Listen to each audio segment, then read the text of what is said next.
Awesome. So, again, I'm super excited to chat with you. I won't really do an intro because nobody cares. I just want to hear what we have to say about coaching and diving in. One of the reasons I was super excited to talk about you is one, you've had a giant influence on my coaching because of all the experience you're able to share from your non-martial arts experience. And really, even I think some of it was like, judo stuff or all these coaching clinics. And it's, in this space, there's not a lot of people who have went to formal, actual coaching clinics, structured by these organizations that have been investing time in it and thinking about it. And I know for you, you really opened my eyes to start looking at, hey, what is soccer doing? What are scholastic sports, collegiate sports doing and thinking and like embracing? And I know for me, that was like a huge shift, in COVID time. I was like, hey, time to really explore. And that was, one of the things you pointed me to, which instantly like leveled up, things that were already working really well for me. So I just wanted to talk about what are you doing now? Because I know, you have an interesting approach because you have some things that I think some people don't have in the sense that, okay, you have all this coaching thing, but also your group that you work with, you have the benefit of a high level of like consistent attendance, right? Because you train the early morning monsters your session's what, 5:30 or something? Yes, sir. 5:30. Right. And like that group, I know even at our school, if you come to the 5:30 class, you're always at the 5:30 session and you're pretty much only at the 5:30 session. So you get this great continuity that like when you run the evening session, I couldn't guess with high accuracy who will be there and if they were there the last session.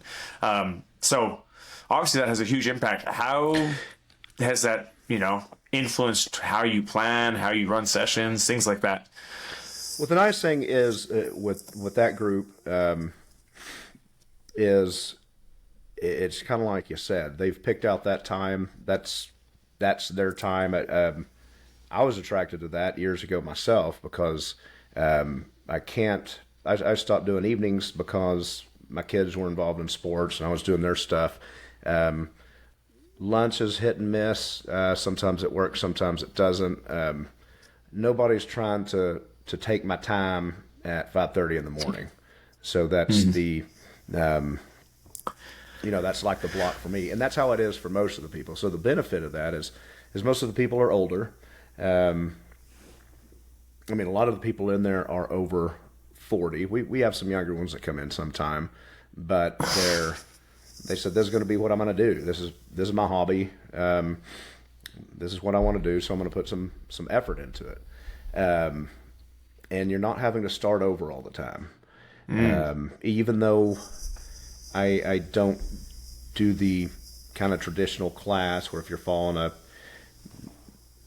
technique of the week or a position of the week, and you got people that don't show up on Monday or Wednesday, but they want to come Friday, and then, okay, we've got to reteach the crap that we did earlier in the week if it depends on that. That's one nice thing about using games or eco or whatever, but I think that's actually an advantage that we have in our class that others don't, because it's we have more continuity. And the other thing is I don't catch people up. If they miss, they miss. Now, one of the things I can do, we film, our class has a Discord. So most of our games or what instruction I give is put on the Discord. So they can use that as either review or reverse classroom. If somebody if they're going to miss 3 weeks out of a unit, they can just look and see what they missed. And if somebody has missed and it's, if we're repeating a game or something, they're going to have a partner who's probably done it. Yeah, because, you have like the ultimate advantage because, so much of like coaching literature assumes that you have a group of people for a season and there's that element. So like when I read things like, a coach's guide to teaching or whatever, I'm like, bro, I love all these ideas, but I don't have people for 6 weeks, twice a week for sure attending practice and allowing me to stack and build. But you have that. So and I assume at some point in your life you've had to deal with the other population too. What sort of like, what's the biggest difference? I haven't done that a whole lot teaching wise. The closest I came was in I had a program. I ran it with the guy I worked with and a good buddy. At Straight Street, it was a judo program for at-risk youth. So attendance wasn't always as consistent, but really in doing other sports, whether it's scholastic or club. I mean, if you want to be on the team, you're going to be there every day. Otherwise, why would you want to do it? And in judo, we had classes. Normal judo was 2 days a week, and then I did an extra program that was some no-gi stuff, some self-defense application. There's a lot more sparring. We call it combat judo, combat sambo, whatever. But if you only have 2 days a week and you're serious at all about it, you're going to go to those classes. So even in judo, people were making it every class because there's only 2 of them. If you have 5 of them or 10 choices a week, you know, and people are going to pick 2 or 3, the group of people who are going to pick the same 2 or 3 classes is, you're just not going to hit on it that much. Mm-hmm. You know, that's interesting. When I started my school in the very beginning, I only allowed people to come to certain classes for that like initial effect. And, you know, I moved away from it for like the sake of convenience and really growing and scaling and, you know, all those sort of things related to like the commercial aspect of running a jiu-jitsu business. Mm-hmm. But now that I look at it, my longest standing best guys all came up probably in that first year where it's like you can only come Tuesday, Thursday, Saturday, or Monday, Wednesday, Friday. Because for me as a coach, I knew exactly who I was working with, who was coming in. And I mean, that's actually part of the reason that like our youth program does so well is I know exactly who's in every session, how we can scale, plan, you know, things like that. And you just have that almost like year round. So when you start thinking of how to block and plan training, I know you have a lot of like really interesting ideas there. You want to just sort of like give me the lay of the land? What are you doing now in terms of like blocking and planning? Because, you know, I can do something similar, but I have to play sort of like not a rotating curriculum in the sense, but I have to be not all over, but enough frequency of hitting this engagement, this area, because I have such a transient population. Whereas for you, when you can block out, you have that huge initial baseline benefit. So how does that, like, how do you block now and how do you plan and view sort of that learning for your students? So a couple things that you've mentioned. I mean, I look at it, whether it's sports or different, you know, in my career, I don't always get to pick what I have. So I always look at whatever I'm handed, I'm going to make the best of it because there's opportunities in everything. And, you know, if you don't have that core group that's consistent, what are the opportunities you do have? And one of the things that I've always looked at is I don't want to teach students. I want to train instructors. I want to, anyone that comes to class, I want to teach them how to think like an instructor, how to think like somebody who's going to program. Because who do people learn from? Your main source of learning in class is from your primary instructor and then from your training partner. Mm-hmm. Because everybody that's been in for more than 3 to 6 months wants to help the new people. So may as well tell them how to do it correctly. So the other question as far as what am I doing blocking wise now, I've changed several times, and I've always shared stuff with you because I like your feedback. You've been, you know, doing this longer and have a good eye for it. But now I've moved to, it's mostly a 4-week program, and I've always done longer units. I don't do technique of the week or especially the day. I mean, I remember when, you know, jiu-jitsu was first kind of getting popular, and you go and there's 4 or 5 guys sitting around and instructor says, hey, so what do y'all want to work on today? Or I saw this on YouTube. And I've never done that because I never saw that in any sport. So I always have longer units. And now I'm looking at 4 weeks. The first part of class is we go feet to floor, floor to feet. So with a lot of my older folks, they don't want to get picked up and slammed down, but just introducing some games, stand-up games, and a lot of it's pummeling. It can be knee tag, whatever, but it's usually, some sort of eco game. We're trying to get, my class is no-gi, so we're looking for a lot of our win conditions are either underhooks, a rear body lock. We can catch a leg, catch an ankle, because we want to look at everything as a single leg. And then we spend some time wrestling up because we play so much butterfly and half guard. I mean, half guard puts you in a lot of the wrestle up positions. So does butterfly. So that's what we spend the first half of class doing. Wrestle down, wrestle up, and then there's a passing component. And then second half is whatever. Usually we have a focus.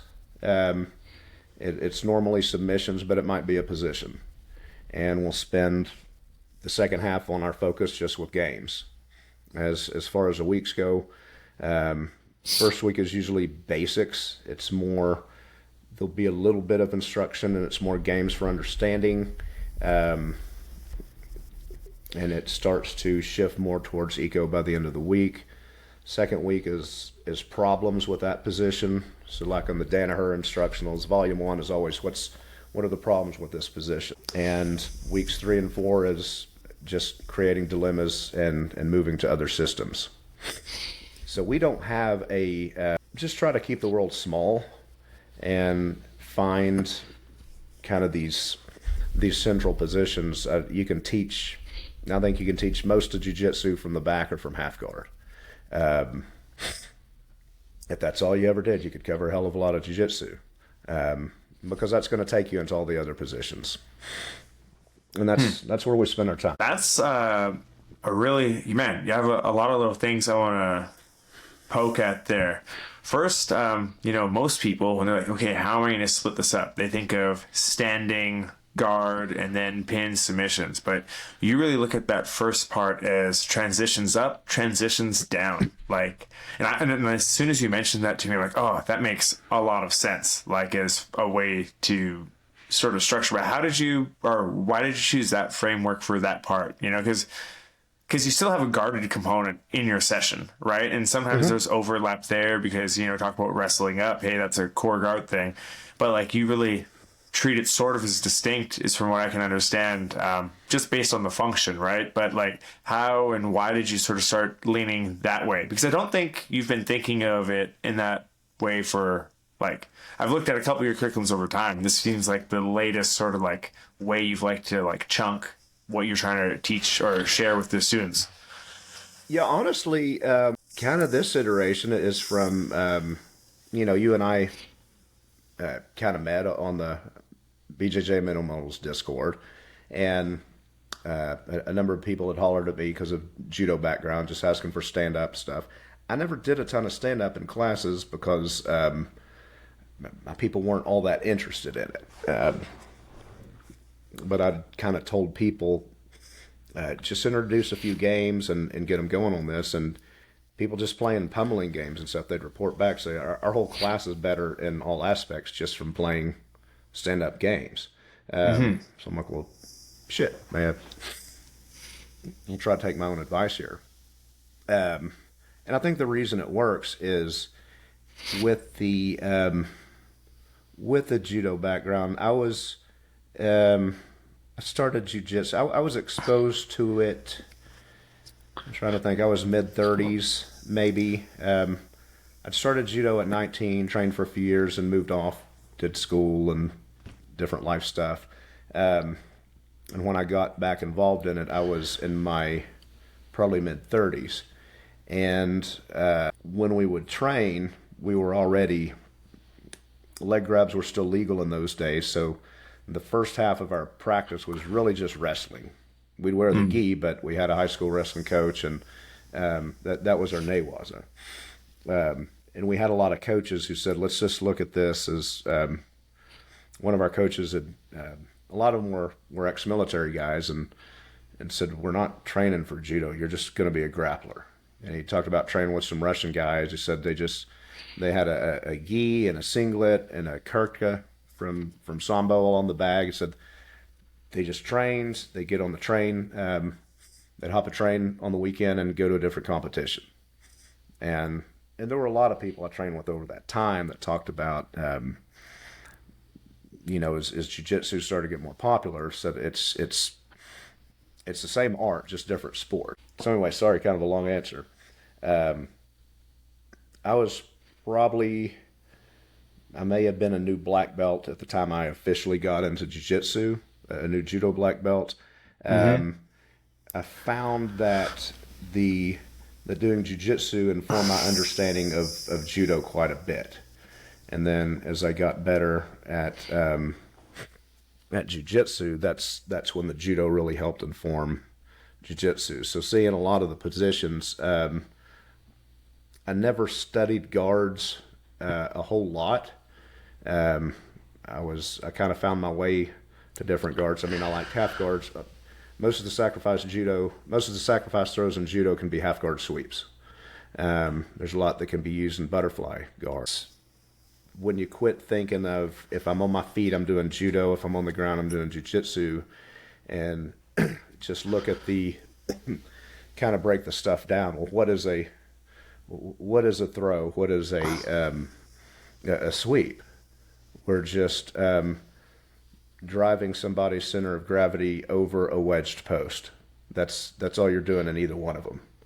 So we look at, what do they have that's contacting the ground? Where's their center of gravity? Where's mine? Let's wedge that post, either a direct wedge or proxy wedge, and send them over it.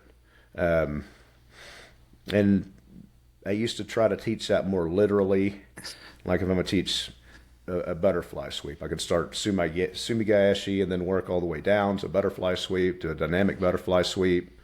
But then just try to back away from that and say, look, here's what we're doing at a really basic level. Mm-hmm.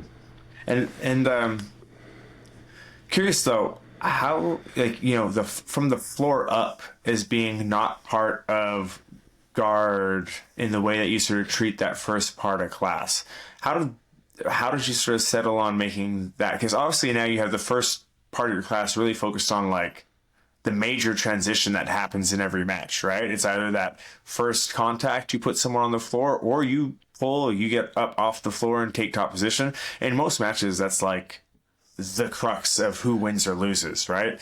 But I don't see a lot of people who treat it in that same sort of first contact, first major element that we focus on. You know, the coming up from guard is part of whatever we're going to try and cram into that guard section.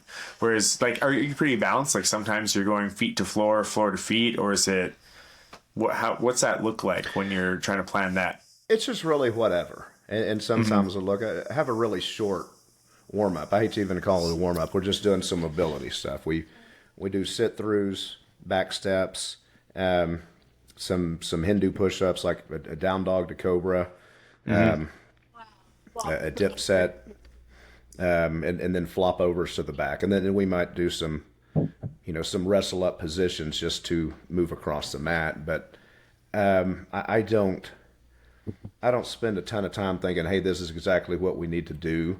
If people don't want to be on their feet at 5:40 in the morning, if everybody's kind of dragging in, okay, we'll start on the floor. It doesn't matter a whole lot, and one of the reasons I don't try to delineate, because I don't want them to think of it as here's these discrete positions. It's all fluid. But one of the things we want to do is, as far as a class identity goes, we want to stand up, want to be up, we want to take it down, get on top, stay on top. If we're on bottom, we want to get back on top. We're not trying to submit from the ground. So another thing that goes into that is looking at, we're spending time trying to make our our pins, looking at pins as submissions.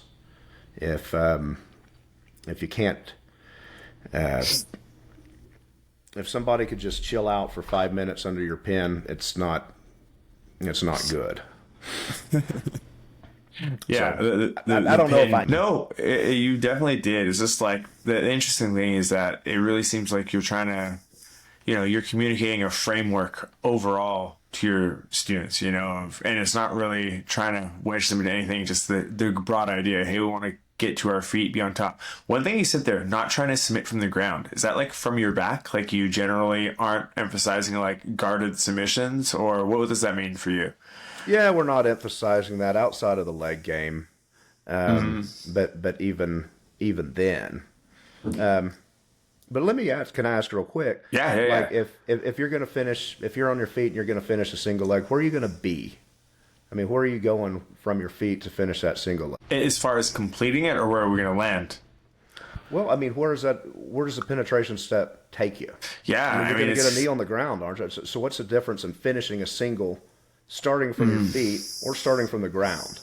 Because we still you're going reach to be in that the same same point. shape, and that's what we want to work on, those shapes, and that's what we want to spend our time doing. Not so much what's my position, what's my starting position on the ground, or what's my starting position on the feet, because the meat of the whole deal is what is our shape around this person's leg. Almost everything we do is going to be an ankle pick, a single, or a double, and whether we're in guard, coming from the top, wrestling up, that's how we handle, because we're not going. One of the things is I've gotten older and losing some speed. You get to the point where, how old are you? You're young, 40s, right? I'm 37. Yeah, yeah. Shit. I think 37 was my best competitive year. So I mean that's a, you got some good years. But I started getting to the point really in the last couple years where I'd sweep somebody, and then I kind of have to sweep them in two parts. I'm not explosive enough to sweep it and come all the way on top. So we've spent a lot of time doing kind of like Craig's Power Ride DVD. If you watch that, we're spending a lot of time pinning the hips, and because you can come up and you can control the hips, and there's no point in. See a lot of people lose control of the person trying to transition directly from a sweeper pass right to a chest-to-chest pin, or trying to control the shoulder. So we control hips first, then get an arm, and once we have that arm, that's when we move up to shoulders. So, I going back to the subs from bottom, I'm pretty much the same way, where I really don't emphasize any submission from bottom except for legs and triangle chokes. Really, if there's anything, those are like the two. But sometimes I can feel like, am I making their guard not dangerous? Because one thing I always try and think of is every position I want to try and make sure that we keep the top player honest, right? In terms of making sure all those threats are valid. Hey, if they reach, they should be arm locked or whatever, just really broadly thinking.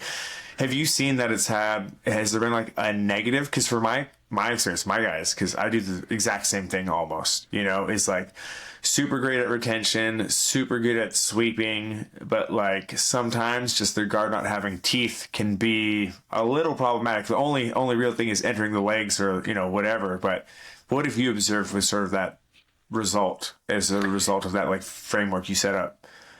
Yeah, anytime we work, anything we work, if we're going to work a focus on triangles, we always have.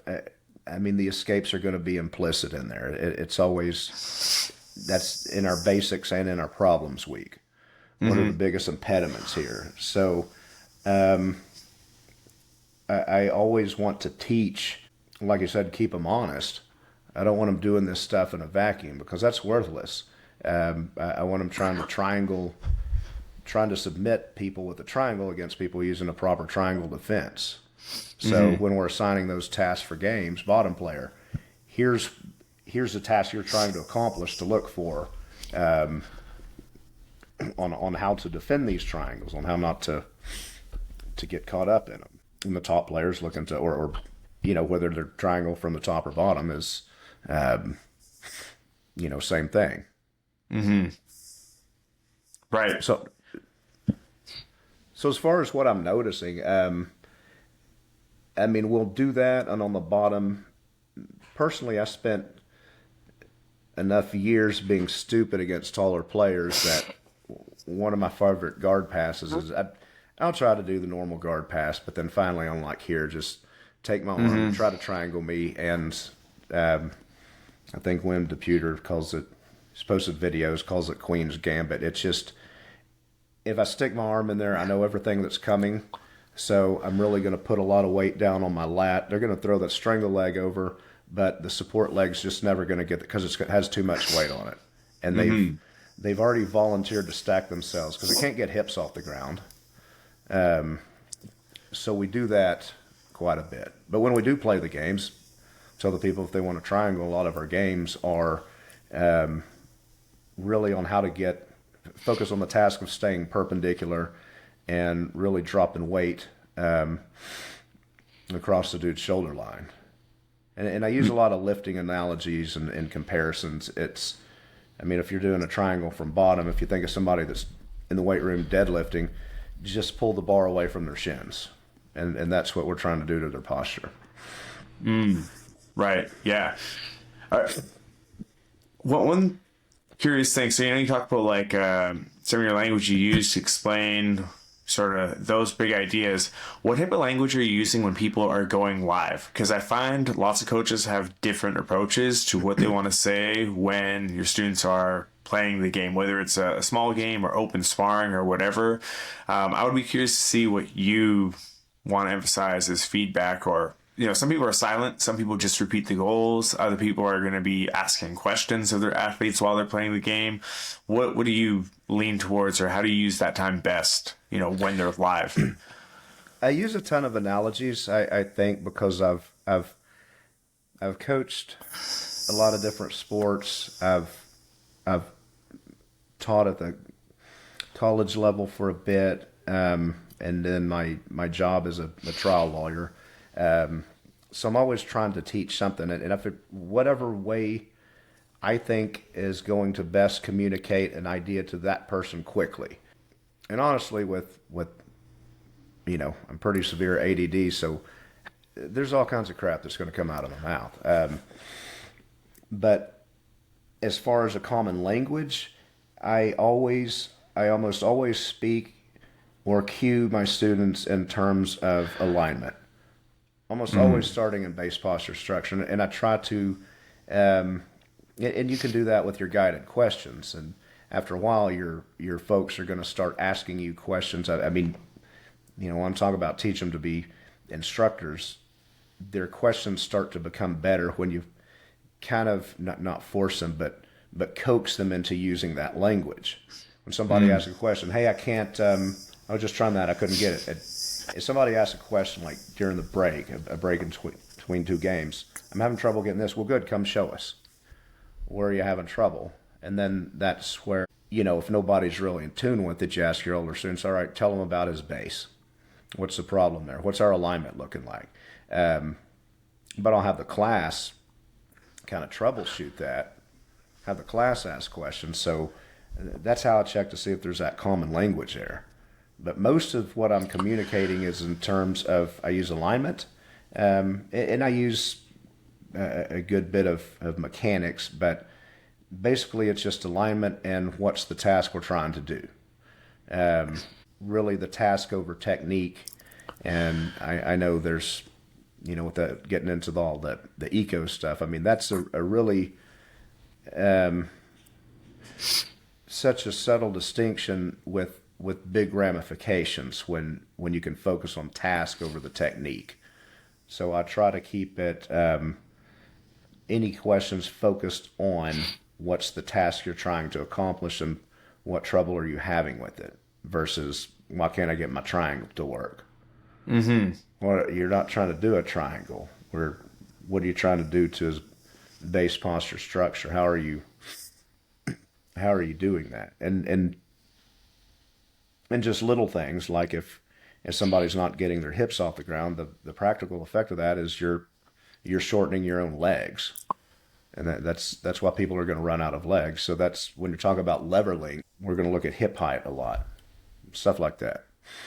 When it comes to like, how do you describe the task? Like, for example, like say we're working on, you know, like escaping mount or hitting us or sweeping from like a butterfly position. Like, just run me through, let's say butterfly, and we're trying to focus on that sweeping element or whatever.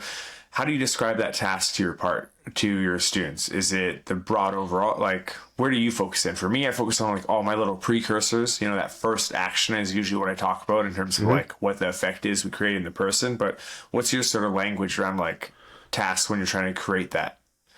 Like if I'm going to start a butterfly, the first game we'll play on something like that is just kind of put them in a position. But if we're starting very remedial, and a lot of times I'll play shorter games if I just want to really focus on some remedial aspect of it. So I'll just say shoulders in front of hips. If I'm sitting on the ground, shoulders in front of hips. And that's the task. For the next minute and a half, you want to keep your shoulders in front of hips, and you're going to be pummeling. If you're the seated person, I don't care what you do. I want your shoulders in front of hips. And the standing person or the other seated person, however we're playing it, if they're playing off knees, just push their shoulders back. And that's going to cut some of the laziness you'll find later. If people can see that and try to pummel their way back, I mean, that's not a great position. You know, if I'm playing butterfly like this and I start to get comfortable leaning back and then try to pummel my way back to a good position, it's not going to work. So a lot of times I might start in the very remedial positions, stuff like that. Other thing, I'm always using dilemmas because it doesn't have to be butterfly. If that's what we're working on, yeah, that's our focus. But I think if you're practicing only one thing, it makes it very easy for the other person to just say, okay, we're going to keep them from doing one thing. That's not saying I'm giving permission to do the other thing. You know, if you can't keep, if I can't keep my shoulders in front of my hips, you know, we'll just do that for a minute and a half. But if you can't do that, that's going to be a lost start again. But I don't want them to ever think that, hey, if you can't do this, you can't do jiu-jitsu. But look, this is what we're going to work on this week, so or this month. So we really need to focus on it. That's how all started out, just remedial stuff like that. The aspects of gripping, the connections. That's another thing I carried forward from judo. Roddy Ferguson was a guy I followed and looked up to quite a bit. Went out to one of his seminars, and I was kind of in the same. Well, I don't want to say same boat he was. He was an Olympian, but I was. By the time I started competing in judo, there's novice and the adult division. Brown and black belts compete together. I was by the time I got brown belt, I was competing against people who were 10 years younger who'd been black belts longer than I've been in judo. But I kind of looked at that like any other sport. What are the aspects and attributes of it? Technique only goes. You can only improve your technique so quickly.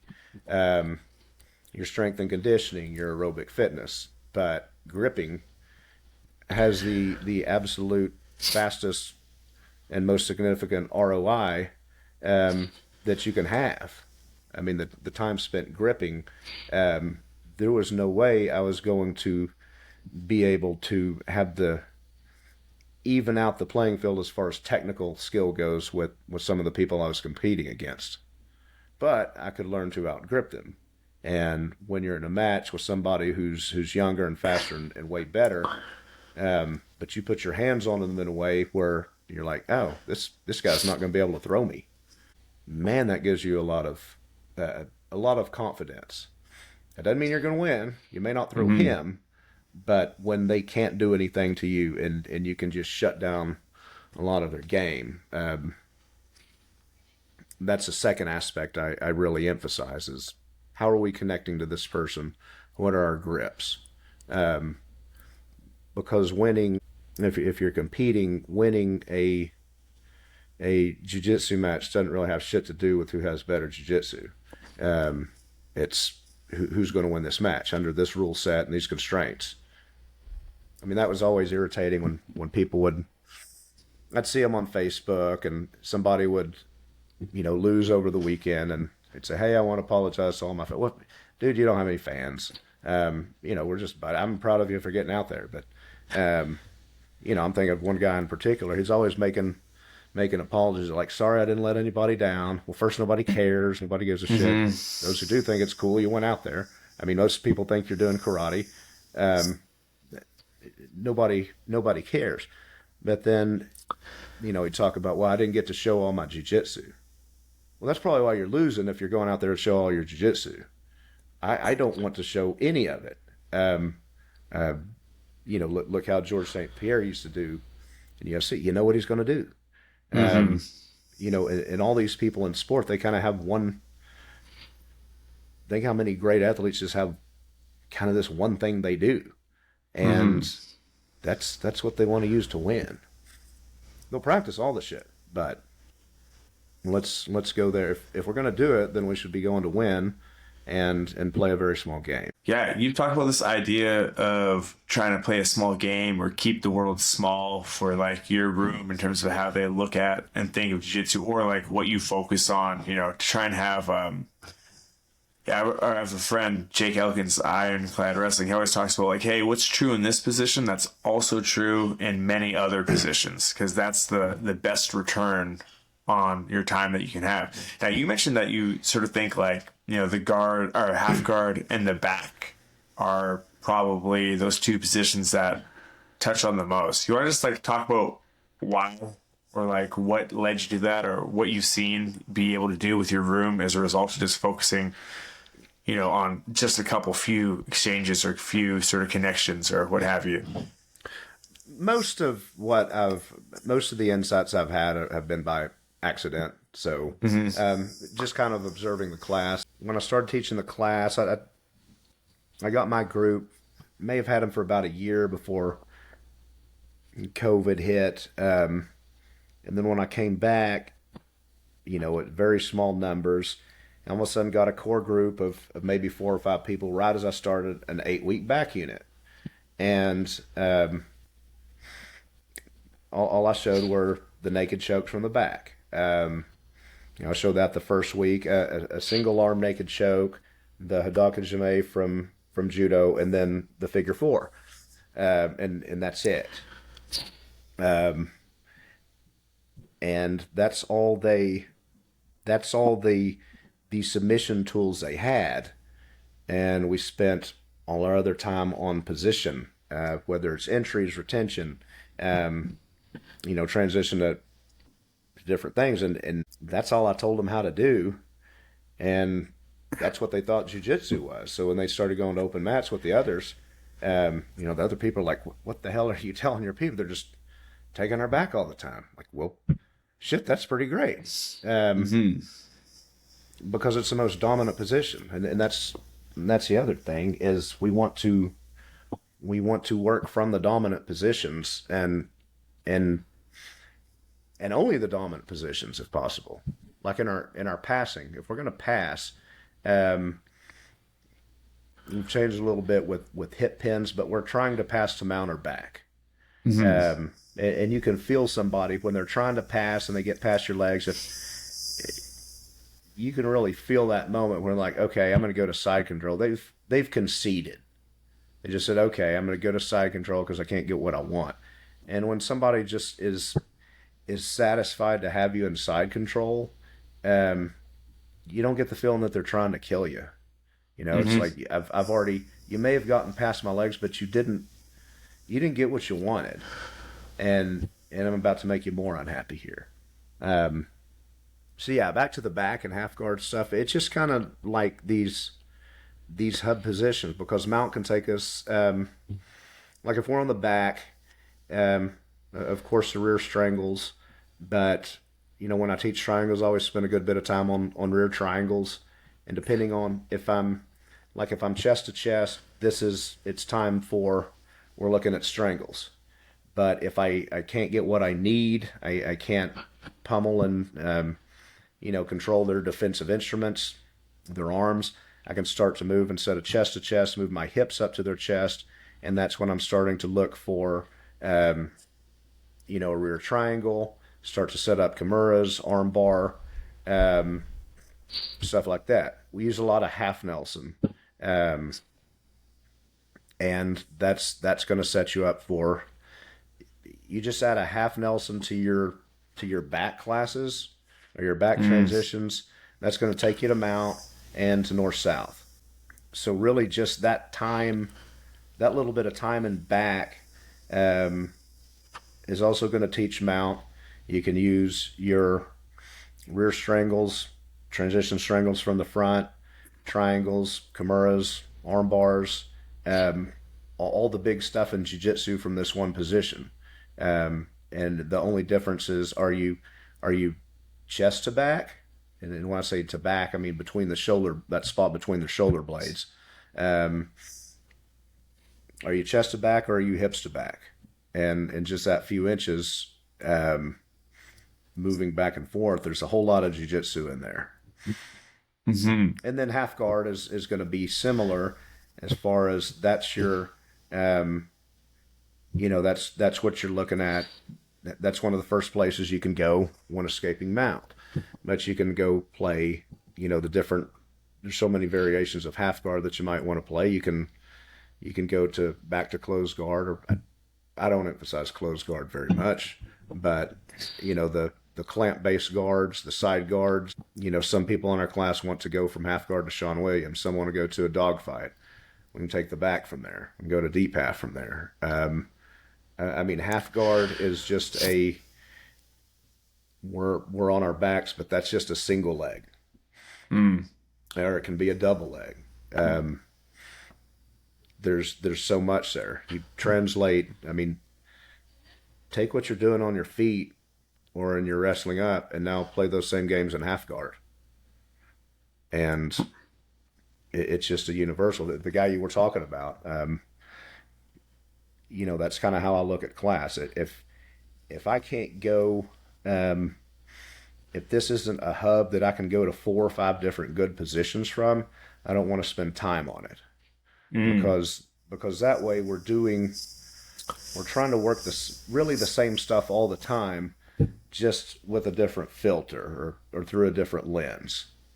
And that's where, some of that comes from, different sports backgrounds. Is I'd always look at it, if I was coaching kids, and like I always had my soccer kids play basketball, and I told my basketball kids to play soccer, because it's the same game, or very similar game as far as what you're trying to do on the field or the court. But like I tell the soccer players play basketball, because when you're using your hands and you're dribbling on hardwood, things move faster, and you're getting the same mental reps. You just get a lot more of them than you do if you're out on a grass field. I don't know if that makes sense. That's this is how I end up talking in class sometimes. Some of it is just probably a useless stream of consciousness, but my students are used to it. They understand. But that's how I look at it. Is what are I don't want to teach any positions unless 80% of jiu-jitsu is contained in that position, if that makes sense. If we're trying to get really into the weeds and specialize, why? These folks have a limited time, and sometimes something's going to click for them. They'll associate something in half guard when they learn from wrestling. Like, oh shit, this is just kind of like that when we were standing up. And that's what I like to hear. And that's why I try to spend time in those bigger positions.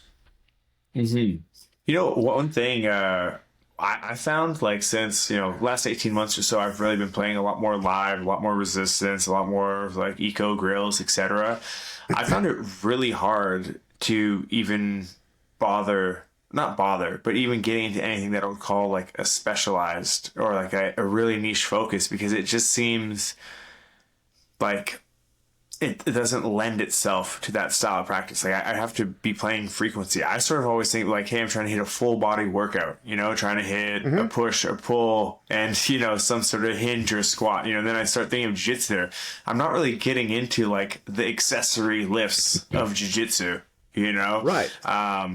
And that I think has been one of the big reasons why, and maybe it's just why universally people have like such great feedback when they start implementing this type of approach, is because you can't really go all the way out into the far branches of any one of those major exchanges. You sort of always have to stay at the root and maybe like the three broad signposts that, spawn off it. But I think that's one of the things where like, am I doing a disservice by not getting all the way out there? And I haven't felt that at all, because really all I've done is given my athletes the opportunity to build those branches themselves later, because they can play the hub and they can play, they know the core, that SOP of like order of operations. What is the priority from a seated versus standing, or a turtle engagement, or, that type of thing. And I think that's maybe a benefit that we don't identify as like why people tend to really enjoy this type of training too, because it just makes it much easier for me as an athlete to have fun when everything has 80% familiarity to it, and I get so many times to again emphasize connection, or again emphasize keeping stance and attacking stance, or height or angle, and just seeing like that same core thing really really true, because now I find I'm so broad in what we teach, like especially over the course of this. Like I was still trying to specialize early on, but it was very ineffective. Like I don't know anything about other sports, but I don't ever hear or see or like really get the sense that they're diving really deep into what this one person sort of game or way will manifest. It always seems to be core principles of play. What are those big overarching generalities that you want to keep top of mind all the time? Is that sort of like a little bit of the influence, or what led you, or you just found your way? Because I'm always curious what you brought in from classical sport coaching to jiu-jitsu, which is not very thought out, especially because of like the way it had to be like marketed and built. For a lot of people, it's just like selling techniques, which wasn't what you would do at a basketball camp or, a wrestling camp even. It would not be that way. But yeah, I just want to get your thoughts on that. So yeah, and you're right. If you think of all the sessions, and I mean, I still think I'm probably 4 or 5 years away from being what I consider a really solid coach. I mean, I still have workouts. I'm like, damn, that kind of sucked. But if any time you've felt you've done a bad session, how many of those were because you felt like, I just tried to do too much? Versus, have you ever had a bad session where you said, I didn't give him enough? No. Have you ever had one, a single one, in all the bad sessions you may have done, said, I just didn't try to make him do enough today? Yeah. I haven't.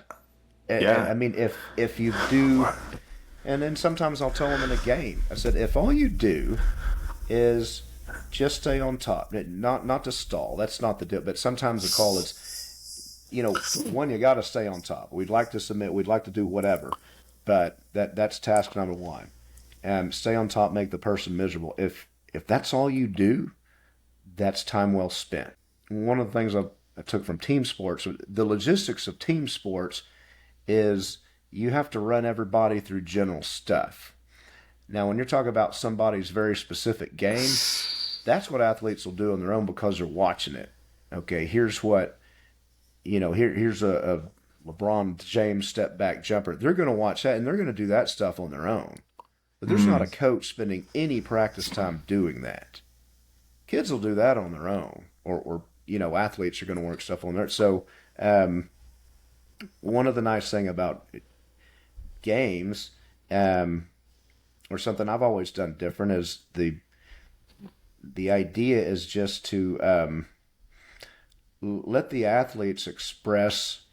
If the game is properly designed, you'll see them express their best use of that task, or that's where the invariants emerge, based on their attributes trying to accomplish that task.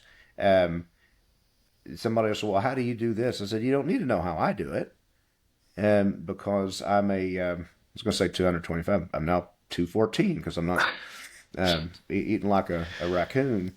But, it's, I don't want to teach you what works for me as a person, my size, strength, athleticism, experience, all that stuff, because you might be a 160-pound gymnast or something. That you're going to have a whole different tool set.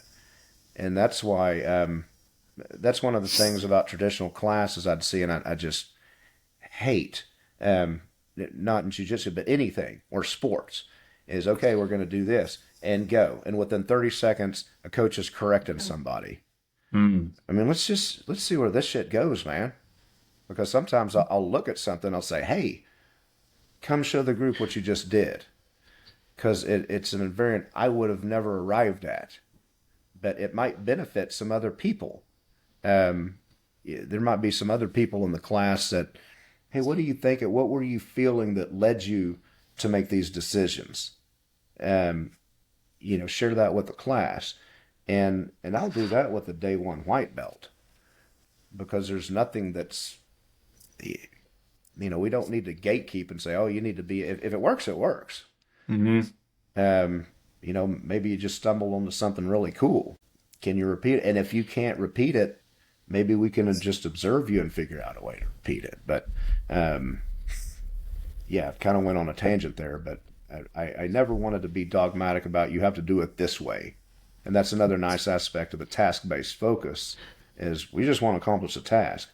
And if you find a better way to do it, then let's do that. Kind of like a good boss at work. Okay? You're going to tell you, I'd like to see you get this done. But I'm not going to sit over your shoulder and tell you how to do it, because that's just being a jackass. And that may not be the best way for that person to do it at all. But let the person express themselves, and let's cultivate their creativity and their problem-solving skills and see what they come up with. Because many times I've found people's problem-solving processes to be better than my own in certain situations. Because it might be based on your type. It might not be a problem you've ever encountered. Just based on your game and the way you play it. Or something you'd never consider. Hey, that's never come up before. Because I'm usually kind of going in this direction. But yeah.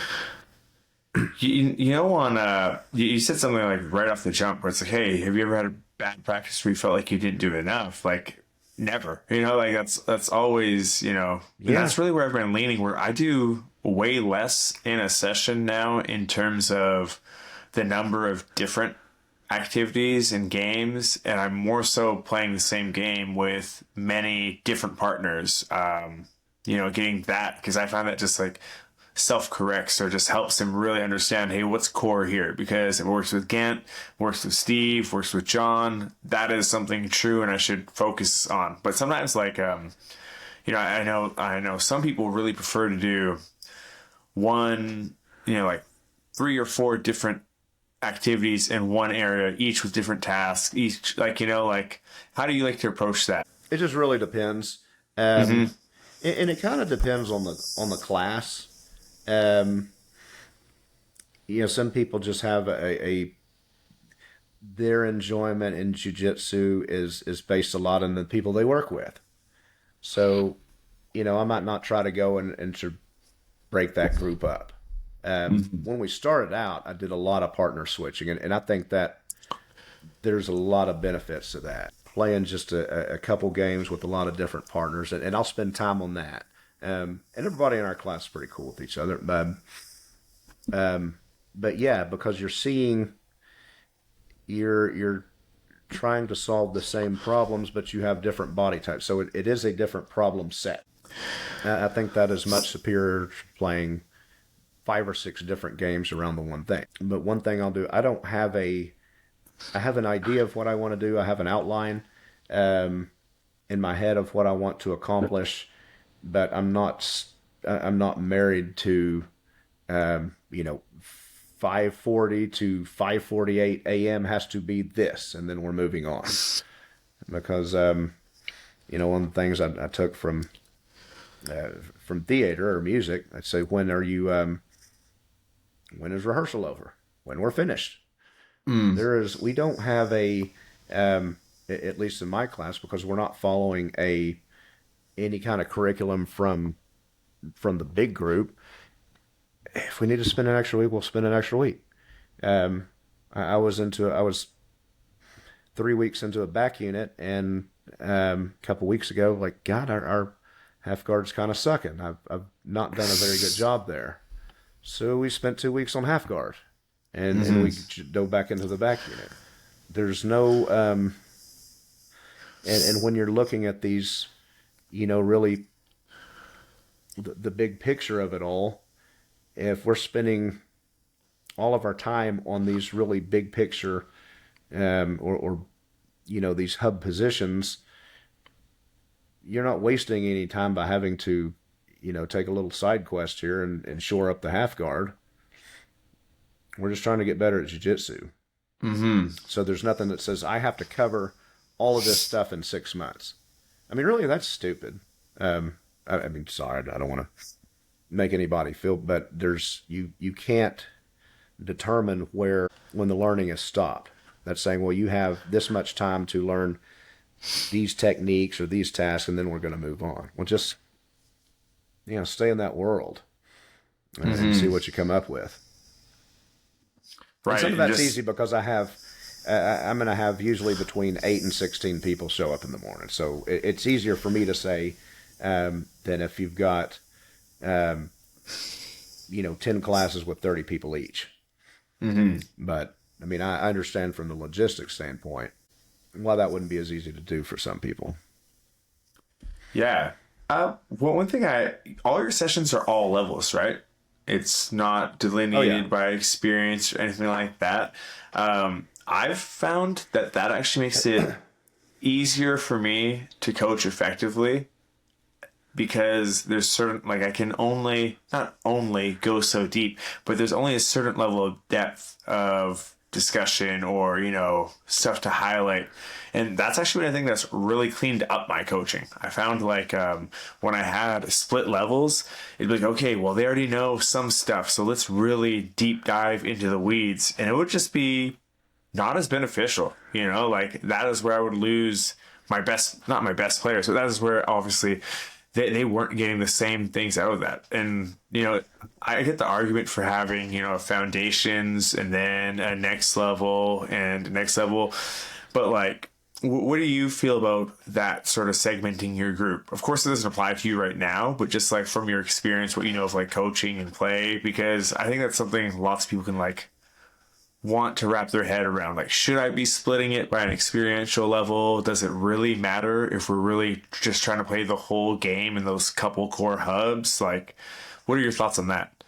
The only reason to split according to level, now if there's different goals, if you've got people that are dedicated, say, I absolutely want to do this, I wouldn't change what I was teaching to different levels. If I was going to do different levels, I wouldn't really change what I was teaching. But the benefit of, segregating by skill levels or, goals or whatever like that is you get people on the same page. That's why there's going to be a varsity and a JV. You got some people that need a little bit more development. But we're still going to get there. Those teams are going to work on the same stuff, though. If you look at the professional sports teams, they're not working on advanced shit. Athletes in any sport win. The athletes who win are the ones who do the basics the best. There's not a dominant athlete that in any sport that is not really good at the basics, and that's what they work on. There's not all these I mean, I don't know if you pay attention to international soccer, but Lionel Messi, what's his move? He doesn't have a move. It's a change of pace. Sometimes he Right. runs fast. Sometimes he'll kind of pause. And sometimes he'll run really fast. And there's other guys who have more footwork, but it's just a change of pace and a change of direction. That he's just so good at the little things. You know what he's going to do. If you give him too big a cushion, he's going to make you look silly. If you try to step up and pressure him, he's going to go around you. Same thing in basketball. If you're worried that some guy's just going to dribble around you, so you're going to give him a couple steps, he's going to hit a three in your face. If you're like, nah, I don't want him to hit that three, so you're going to try to get touch tight on him, he's going to go around. And that's what we're looking to do. So yeah, back to it about different levels. I don't think there's any, apart from having to work on basics, like, if you're going to do an on-ramp class or introductory courses, outside of that, let's work on just the jiu-jitsu. Yeah, like my experience, the only thing that I find is that I would not say if the group was actually split would be some of my like core, most basic safety cues. Aside from that, I find everything I would say would be the exact same things and the same topics that I'd love to cover and work on, which is why I like got away from the splitting of the class. Because like I saw the same thing that you sort of mentioned there. It's like, we're all just the best people, just never fail to do the basic thing at the right time. Their focus is always it's really, I've always just thought of the difference in level just being a difference in the ability to focus on like identifying the pressing task, and re-identifying and staying on that more than what it is they do. You did mention splitting on goal making sense, which is sort of where I stand with that too. If you want to compete, it just is better for me to put all of the people who want to compete in the same room because of the culture. And I know what they'll push, and they're obviously going to be doing a little bit extra the way they think about it, engage with it. But yeah, I've never really seen a major reason to split. So it's interesting to hear your thoughts and see that too. Because I think a lot of people can get hung up on, I have to teach these things here and these things there, or these type of games make sense for beginners, but they don't really make sense but they totally do. Like I play the same games with the black belts in class that the white belts are playing, and I've yet to see somebody be like bored or not seeing the value or not getting something out of it, which I think can be like the concern is that I'm going to give them something that's boring or it's not, which is why I think sometimes people, when they look at some of the constraint stuff, it's like, but everything's so basic, like everything can seem so basic because of how we're designing and setting things up. But I think that's all we really need, because I think a lot of like skill is just awareness in the situation. Have you seen like all the ways or interacted with enough people in this exchange to really have a handle on what's important, what's not, what information should you be picking up on, what should you be ignoring? Yeah, that's just something that's always interested me to think about, because yeah, I'm in line with what you're thinking there. And the thing with that, beginners always want to rush to get into the advanced class. But there's not advanced people that are saying, hey, we don't want those people in our class, because it's not, if it's programmed correctly, it's not slowing them up. And when you play the same games with black belts, you can work on the same tasks. They're just problem solving at higher levels. And I'll tell my students, I said, what we're trying to do here, we're just, our goal is we want to be making better mistakes. That's what we want to do. We want to keep going and keep pushing. And, we don't want to do the dumb shit that we did last week. We want to do some new dumb shit that's making mistakes. But we want to improve the quality there.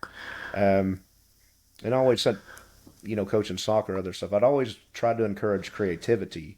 And I think that's when I started looking at at jiu-jitsu, I understood it. If you look at the way Brazilians look at soccer or football, but it's about being creative and expressing yourself with a ball, and there's so much cultural stuff there. It should be fun, first of all. It's a game, and if anybody's saying, well, maybe that's too basic, we're just trying to get somebody on the ground, pin them, and strangle them or break a joint. That's pretty basic right there. So there's no need to overcomplicate things with a bunch of names and 12-step techniques, and stuff like that. So yeah, I'm with you on keeping things very basic. I don't think you'll ever find a high-level athlete who will tell you that, yeah, I've mastered the basics. I don't need to work on that stuff anymore. That's what they're going to spend their time doing. What about this creativity part? How do you encourage creativity in like a grappling situation?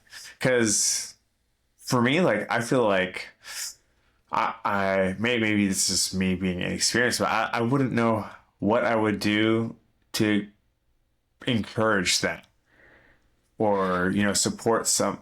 Yeah, that's a hard concept for me to think of as like an outcome that I want in my learners. It's like for them to embrace creativity, let's say.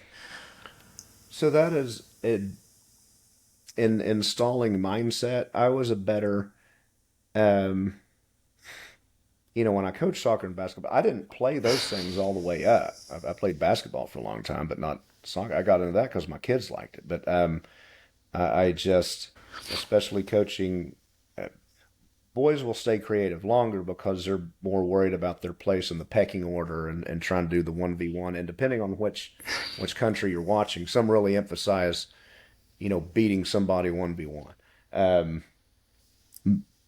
But started noticing my girls were, there's a coach that said girls are more interested in their place in the social web of the team. So I found by the time they were about 9 or 10, I had to force them to keep them being creative. And a lot of that is just trying to install the mindset of let's make better mistakes. I'd rather, and sometimes we'll do activities, I'd rather see you make a really spectacular mistake trying to do something cool than playing it safe. If you've already won this way 100 times, let's do something new. Let's try to figure something else out. Now, if you're going to compete and you're 6 weeks out, okay, we're going to work on what you know. But if you have a lot of experience and if you've had a lot of success, let's learn some new stuff, develop some new things you think might work better, or you don't know if they'll work better. Try something just stupid. And some of that I'll do, how do I encourage that? Sometimes I'll back off some games and say, okay, I don't really care what you do as long as you're constantly moving. I don't want to see any interruptions in the flow. Go as slow as you need to, but it needs to be constant movement, not I'm going to move, and then see something and we'll go to this position real quick. Can you flow in and flow out? And just see what you come up with. And just have them play in ridiculous positions. Have them start lying on their backs head to head or ear to ear and just play from there. And people, they'll say, well, you're never going to see that in jiu-jitsu. Well, you're not trying to make everything look exactly like jiu-jitsu. We're working on quality movement and dealing with the person in space right now. I mean, I got a lot out of, I was in one of those judo clubs, did a lot of knee wrestling, and everybody hates on that. But when do you ever do that in a match? When are you ever on your knees in a match with somebody else on their, a lot. Yeah. And if you're working on throws, really trying to understand kazushi and the benefits of gripping and pummeling, being on your knees, that's not a real dynamic situation. So you've got to figure out that's going to help you understand angles better than any games on your feet ever could. Because sometimes you can use on your feet, you can use grips, you can use strength, you can use speed as a substitute for taking good angles. Not if you're on your knee. Everything has to be done right. So that's just, it's another constraint. And some stuff doesn't work. And that's okay. Because I do the same thing that I want my students to do. Sometimes you look back and say, God, that really sucked. But I was trying to get better and trying to do something new and find something that may work better than what we've always done. At any time, any class, I'm always looking at saying, is this the best way to do things? And I'll try something different. And a lot of times I'm like, oh, okay, well, that's not as good as what I've been doing, but it might give you a different insight. So I think, kind of to your question of how to encourage creativity is just don't be afraid of making mistakes. Because what are the mistakes? You get tapped? Oh, well. Right. So what's that going to do? It's 6:15 in the morning. You're about in 2 hours. You're going to be dealing with the day-to-day bullshit. Who cares if you lost trying to do something cool? It's the one place where we can still enjoy sport for what it is. That's why kids enjoy sport so much more, because it's not a high stakes thing for them. Right. But even adults, if you start paying attention, they're going to try to fall into this, I've got to win, I've got to try to dominate this stuff. That's... something I've picked up through like a recurring like little sub theme and everything is I think sometimes we can get really hyper focused on, am I creating the perfect practice activity and design? And a lot of it sounds like, am I creating the right culture and mindsets for my students more than anything? Because I think if you encourage, hey, failure is your friend, that playful idea, that carries. You could run really shitty practice design. You could have really poorly designed thing, but if people are just engaging with it from the right frame of reference, they get a lot out of it. And I think that's one like not accidental, but one like thing that naturally starts to happen in a room when people start embracing this whole games thing is people know they're going to lose these games. A lot of times because they're constrained in a way where the other person just has more opportunity or things like that.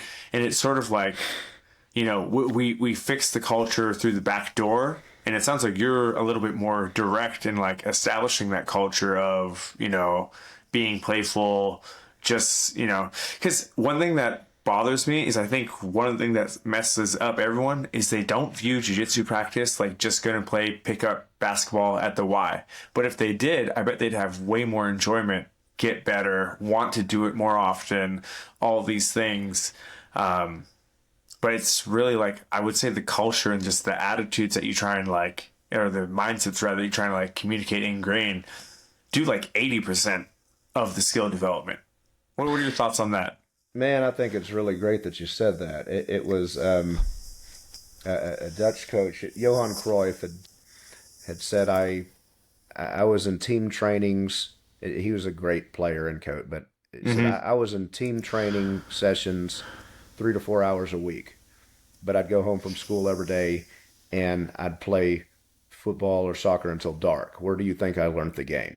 He learned it in small-sided games. Sometimes you have, and if you're playing pickup games in the neighborhood as a kid, I was, 10 or 11 years old. Sometimes you play with 16 years old, and you don't always have a good ball. You don't always have the right number of people. You make stuff up and you do it. Jiu-jitsu is so, and some of it by necessity it's so managed that we don't see that creativity. Okay, you have to do, this is what you have to do in this space and this time limit. There's a lot of times when I don't start a clock at all. Let's just see where it goes. Usually I will if we have some task we're focusing on, because I think Souter said that's a good way to control intensity. Okay, we're going to do this for a minute and a half or 2.5 minutes. Or okay, you got four minutes here. Don't blow yourselves out. But sometimes let's just see, and I'll encourage people, especially if we're doing our fuller games or our rolls, and I'll tell them, man, if you got something good going with your partner, and you hear that buzzer, just keep on cruising. I don't want to. Don't let some artificial constraint um, ruin what may be a really neat moment for you and your partner as far as insight or doing something neat. Um, I just try not to have a lot of constraints in the class. And to some people that can be a little bit, I don't want to say dissatisfying, but one thing that's not talked about a lot is how learner expectation goes into this stuff. You know, when you have people, especially over 40, they expect to learn this way. They expect to learn, in this order. And I'll tell them, because you were talking about culture. Culture's everything. And I've been saying this for years. I mean, I remember in soccer, let me just how to, kind of joke about like how to build a little cult. And you want to build that cult, and then you have to implement it and the ideas, and you have to live those ideas, and then you can let your purple belts and your brown belts have a job, and then your blue belts have a job, and then once they buy into the culture, you can hand it off because it's not supposed to be yours. You've created that for the good of the group, and then the collective runs that. And then if you have to get on to somebody, you're not saying, it's not me saying, to an athlete, hey, you need to, it doesn't happen in jiu-jitsu so much, but hey, you're not doing what you're supposed to do, because that sounds like you're not doing what pleases me. And it's not about me. Is, hey, what you're doing is contrary to the culture of the group that you said, I want to be a part of this. Because I think this is important, and I subscribe to these ideals. You're going against the culture of the group, and that's how you can bring people in line. And anytime I talk to coaches about trying to develop their group and their culture, it's what is your identity? What kind of group are you? I mean, we're a group in the morning. It's an inclusive group. It's very safe. The only thing I'm really an asshole about is safety. But the other thing is we'll have more women train in the mornings than the other classes get. Because I don't, and I'm not saying that, but I don't put up with any bullshit. But the other people in the class don't either, because they're not going to do it. And if somebody's being unsafe, or somebody's, not being cool, that's going to be called out, and it's going to be called out immediately. But yeah, to the kind of back to what we were talking about. Once you have a good culture, I mean, you've run classes a lot of different ways. I've run classes a lot of different, whether it's eco or traditional, or here we're going to follow these 10. Everybody in the class is pretty happy, and they're learning pretty well. So, sometimes we can overrate our teaching methods. Oh, I've got to find this new method. No, dude, you need to work on your culture. You need to get your students' minds right, because they'll do anything for you. Like some of these games, just let them know. I'll tell them, I'll say, if you ever feel like you just kicked ass and had a great class and weren't challenged, I have not done a very good job. I should design, if I'm programming correctly, you're going to be a little bit frustrated, because that's where the growth is. You're not going to grow by staying in your comfort zone. And with the all, if more people are, if you have some that are more experienced, you can just differentiate in the classroom. Not the same as differential learning, but just, somebody that you give them a couple more tasks. There's some people say, hey, all right, don't worry about that. I'm not gonna teach this. You've been here for 1 week, so just everybody else is in half guard, do closed guard. Just keep your chest on, or whatever. Right. Yeah. So yeah, I think that's a good thing that you hit on regarding culture. because once they understand that, they're good with anything, even a really frustrating workout. I've noticed a lot of places are not great passing guard because passing guard is very frustrating to people. And a coach doesn't want to have a session where people leave feeling like they haven't accomplished anything. So I'll tell them at the beginning, I said, we may do this for 2 weeks. And if you leave feeling frustrated, that's okay. Matter of fact, that's the right thing. Because if you're not frustrated, you punked out and tried to cheat and take a shortcut and just to win these games. The point of the game is not to win. The point of it is to learn by trying to accomplish your task. And it may sound like the same thing, but like in the weight room, I'll tell people, are you trying to put more weight on the bar, or are you trying to get stronger? They're different things. They're different things. So as long as people know, hey, it's going to be frustrating, you're going to feel badly about this, but things are going to start clicking and falling into place. Because if we just do the easy thing where you can feel good about something, working on it less than 30 minutes, how's that going to be when you apply some pressure to it? It's going to fall apart.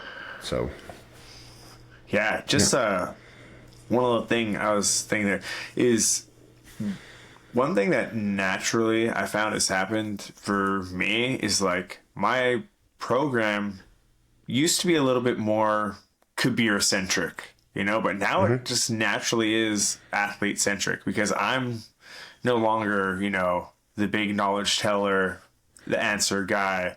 I'm just setting people up to play what I think is important, but it's mostly about them. And I think that's one of the things that really shifts culture and also shifts expectation, because I find students, the frustration, people talk like, man, if you're on Reddit, people are very frustrated with their daily jiu-jitsu practice somehow.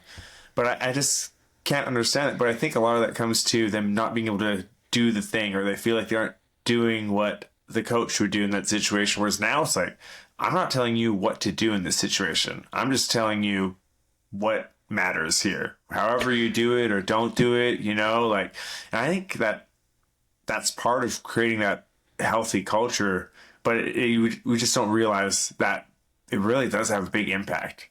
Because think of little kids, they care about their parents, and adults aren't little kids, but we still have this thing like, oh, there's a way I'm supposed to do it that matches this person's expectation. And I find I don't have my white belts that are frustrated like that. They have questions because they can identify what's going wrong, because that's all we talk about is what is important here, Yeah, just a little aside that I've really noticed, and it's made a big impact on my culture, is just the natural shift of everything being for the student, and not anything about what I would do or, in those situations. Yeah, I wanted to maybe ask one last thing, because I've taken a gang year of time. One thing people are always asking is how do I start trying to craft better practices, implement stuff like this? And I don't for me, it was really easy. I'm I'm just going to dive in, fuck around, find out, see what happens, and run with it. But I know a lot of people wish that they had a better way to think about implementing or upgrading their coaching and the way their classes turn out and things like that. What would you say to someone who's really trying to work on that element? So other sports have coach development stuff, and that's I'm glad that's changing a little bit in jiu-jitsu. I taught coaching courses for judo, and some of that was based on I took some really great courses, getting my when I was doing strength and conditioning, when I was getting soccer licenses, and they'd always say, we're not so you go to soccer, we're not telling you how to pass to the wide how to play out to the wide channels and play back in. You can watch YouTube for that. We're telling you how to communicate and teach and lead. So some of it for coaches is one, start to do the work. I see, again, it's not a knock on anybody, but I'll see, I'm not on social media a lot, but I'll see Instagram and coaches will, some people are, I've read these 5 books about coaching, and you don't see football coaches doing that. That's the expectation. If you're going to be paid money, if you're going to take people's money as a coach, you ought to be fucking studying. Mm-hmm. I mean, if you're going to be a professional coach, act like a professional. That's the expectation. And again, that's not a knock on anybody, but people should be studying that. I think some of the problems in jiu-jitsu is a lot of coaches are one, trying to be player coaches, and they're still, what are they spending their time doing? They're getting instructionals to figure out how to be better at, how to do a triangle.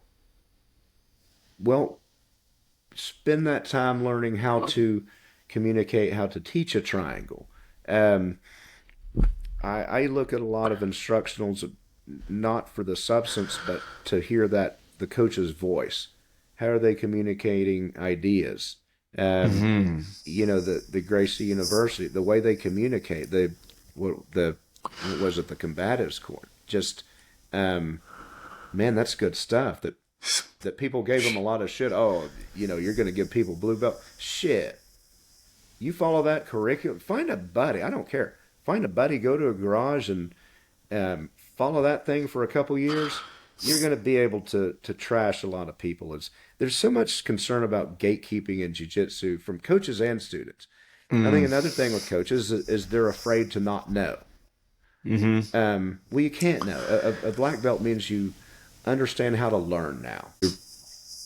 You're primed to really start to learn and understand jiu-jitsu, but that's not going to come for a while. And that's okay. But we want to be experts. I have no problem saying, if somebody asks a question, I don't know. One of the things I try to do is, when I started teaching, I said, if jiu-jitsu is going to be if jiu-jitsu is about efficiency, I want to be able to give a mechanics-based answer to any question and say, why does it actually work?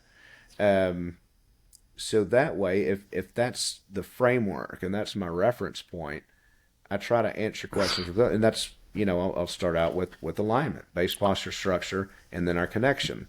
I think, so advice to coaches, one is, don't be afraid. You're not going to look stupid.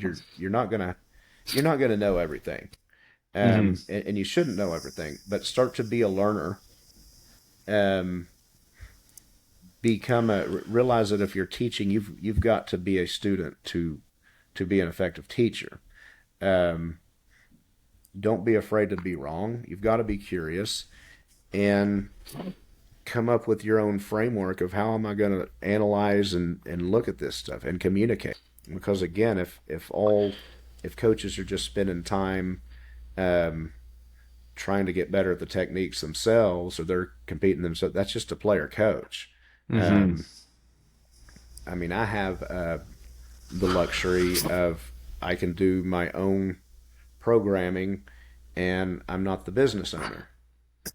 I can roll in and work with my people. I mean, if you're running a gym, you've got to, you can't devote all your time to coaching. You've got a business to run. If you own your building, you've got a building to take care of. You've got to do your collectibles. I mean, it's just, that's going to be time away from your stuff. You've done a great job automating your processes because you have to. And what you probably realized is, I don't have time to have all these complex systems in place for every aspect of what you have to do. So you put simple systems in place, and you've seen how much of a return you get off of really simple stuff. So I don't know if that really, answered the question well or not, but just as far as reaching out to coaches, I think actual coach development, I'm sorry. No, that's good. Actual coach development would help a lot of people. And anytime I start to develop stuff, I just get busy with life stuff or work stuff, and then I say, well, I'm just not going to do it. But a lot of it is just, I think a lot of coaches probably haven't put a lot of deliberate thought into, what do I want my students to look like? What do I want to really do? What is jiu-jitsu? if people are going to look at my students, what should be the hallmark or the common feature of my classes? If people are going with somebody from early bird classes, it's going to be somebody who's safe, assertive, but they want to get you down. They're going to want to smash your hips, and they're going to want to pin you. God. Yeah. That I think it actually is pretty strong advice, because one thing you sort of just touched on there, which I think lots of coaches need, is it's going to be hard if you can't figure out your own framework first and just sort of decide on your lens. And that ties in with what you're saying there. Like, hey, what's the program's goal? And I think a big challenge for sometimes like improving your coaching is you don't have an actual outcome beyond the class or that moment, or you don't have a way to think of, how do I take this idea and communicate? Like, just the little tip of like, hey, start focusing on the mechanics of what is going on. That's a huge tip, because that's what you really want to emphasize, because those are things that just work, or like when you can start thinking of, hey, how do you use an instructional better? Like, that's a great point, because the player coach that. Yeah, just how to be a little bit more intentional, just by having a lens through which you're trying to look at it. I'm going to watch this thing for, what are the dilemmas they talk about? What are the core principles? Like this, I think that's a little bit easier for people, because it's just stacking a different lens on what they're already doing, because they're already watching the instructionals. They're already trying to improve their technique. But I think if they can just have the reflection to know that, got to be intentional. But I guess, you would hope that would be the case more often. I guess the player coach thing muddies a lot of people's development as a coach, because it's splitting time, and their time was already split if you're the coach anyways, so it's not just half your time is to coach and half your time is to player.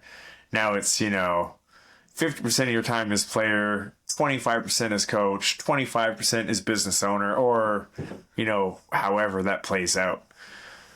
Yeah, and I've run into a little bit of that. One reason I've enjoyed not competing for years is because I can work on all the jiu-jitsu stuff.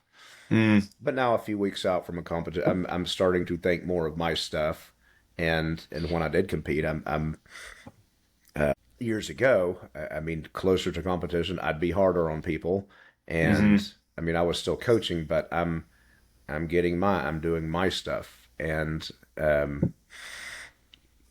there is some conflict there. Just like you said, be intentional. Ask a coach, well, what do you want to do? It's like they'll have this general idea of where they want to go, or they think they want to go somewhere, but really it's like if you go outside and get in the car and start driving around and expect to end up somewhere.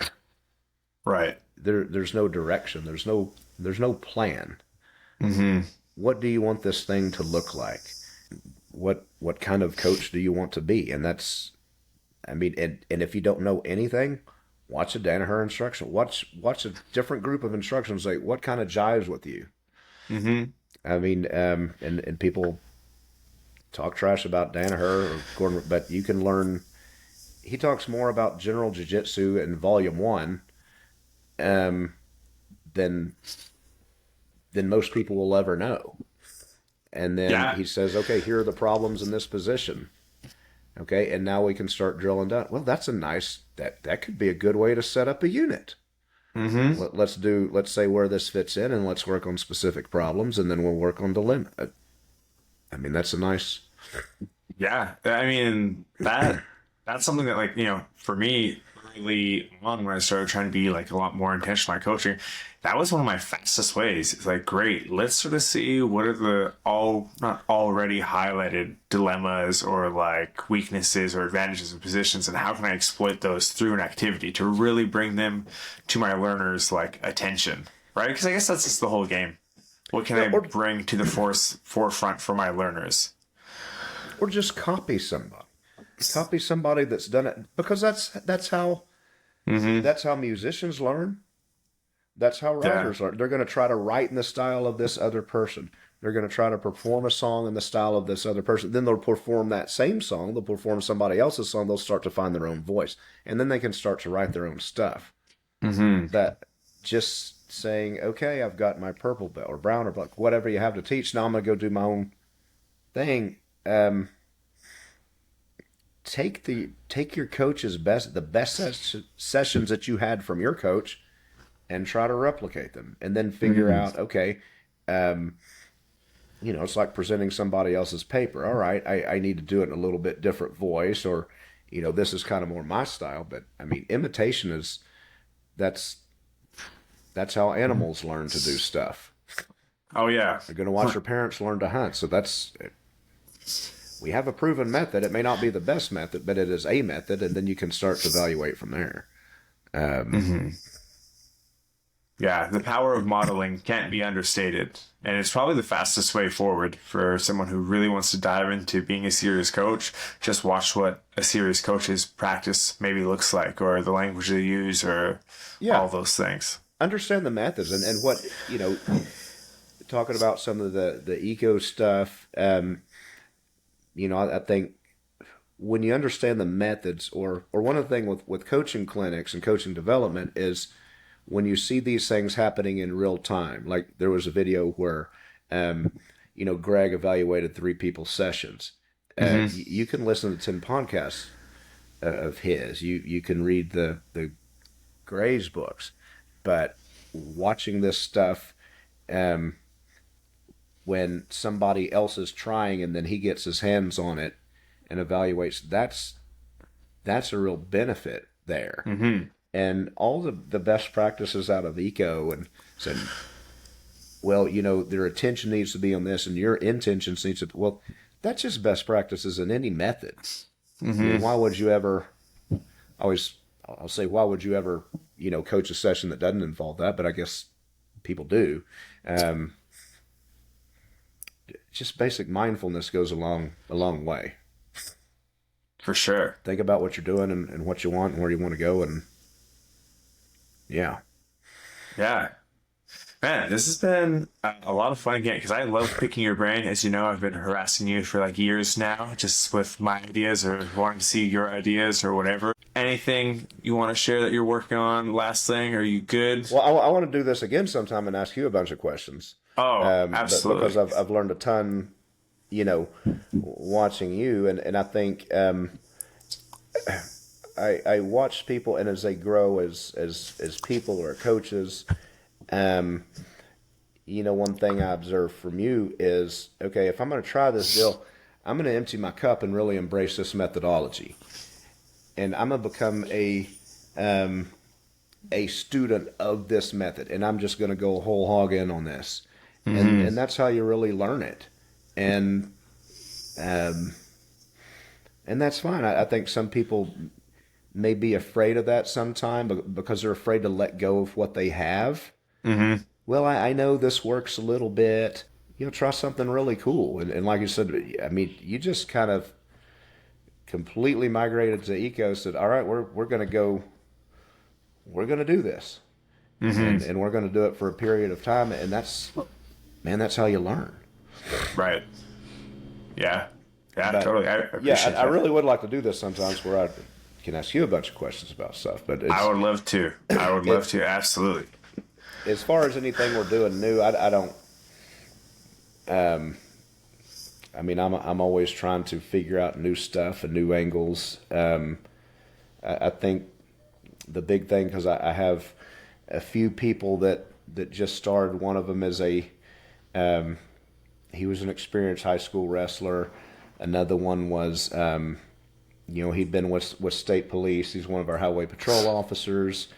And I think the biggest thing is I'll try to tell them, don't come in here and do, because I'll see guys working with, tell the wrestler, well, you need to do more jiu-jitsu stuff. People in our class don't do that, but you need to do more jiu-jitsu. That's bullshit. This is a dude who's got years of grappling experience. Just go do it. Go make some mistakes, and we'll tell you how to avoid the things that are going to kill you. But let's make this applicable to jiu-jitsu. The guy that's been an experienced comp, he's a good-sized guy.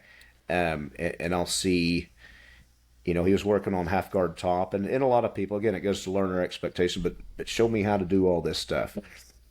And I'll see, if he's working with his partner's kind of trying to work him through this, and I'll go work with them, and I'll say, okay, you spend a bunch of time in academy learning how to arrest people. How many times did an arrest go exactly as planned? Mm-hmm. 0, just fucking 0 times. What do you have to do? You're wearing a gun belt. What do you have to do? Weapons are checked. Keep their hands away. Okay? Just pretend you're arresting me. Keep my hands off you. Let's just go. You already know this stuff. So Right. the other thing is people come in thinking they have to disregard, 10 or 20 years of very relevant, helpful experience to try to do something new. No, it's not new. And I think as coaches, whether this person's been a highway patrol officer or a wrestler or a weightlifter, a person that does strongman. I have a guy that does strongman. Like, you're used to working with odd objects and figuring out leverage, and based on that stuff, you're already doing this. With somebody, a gymnast or a soccer player or a lacrosse player, any athletes that's come in is going to have, they're going to be way ahead of the game.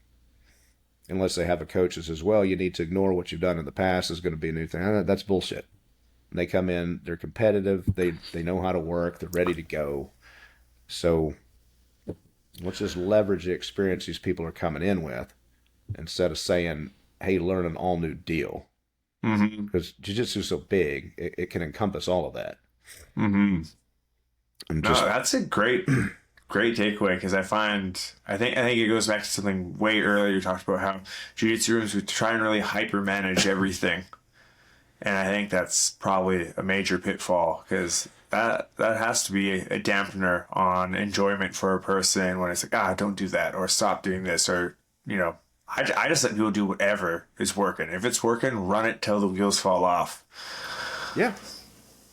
I mean, that's if we can stay out of our own way, we can come up with some pretty good stuff. For sure. And observe students telling you, hey, here's the good stuff. We're just facilitators. Yeah, and I think that's probably the perfect line to end with, to really realize that we're just the facilitators at the end of the day, or we should be just the facilitators, for sure. Yeah. It's fun to watch, too. Oh. And I know you're in that position. I mean, you get to watch your coaches. It's really fun to see that, like, I had a small part of that, just establishing the culture. And now these people are coming up with stuff way better than I would have ever considered. So, yeah. Man, awesome. I'm glad to do it, man. Yeah, I appreciate your time so much, Grant. Gant, I'll go ahead and I'll stop this recording. Mission complete. This was a blast. I look forward to switching the tables and having you ask me. Absolutely. Yeah, I have not even fathomed that idea happening in this sort of format. But yeah, that'd be a ton of fun. Well, I'd love to. Perfect. Thanks again, Gant. Yeah, I know you don't want anyone to reach out to you, so they won't. No, I'm just joking. I'll put whatever, maybe not. Who cares? This isn't really that type of thing anyways. People just want to listen, digest, see what coaches are talking about, and move from there. I appreciate the time. Awesome. Yeah, thank you so much. All right, bud. Have a good evening. Yeah.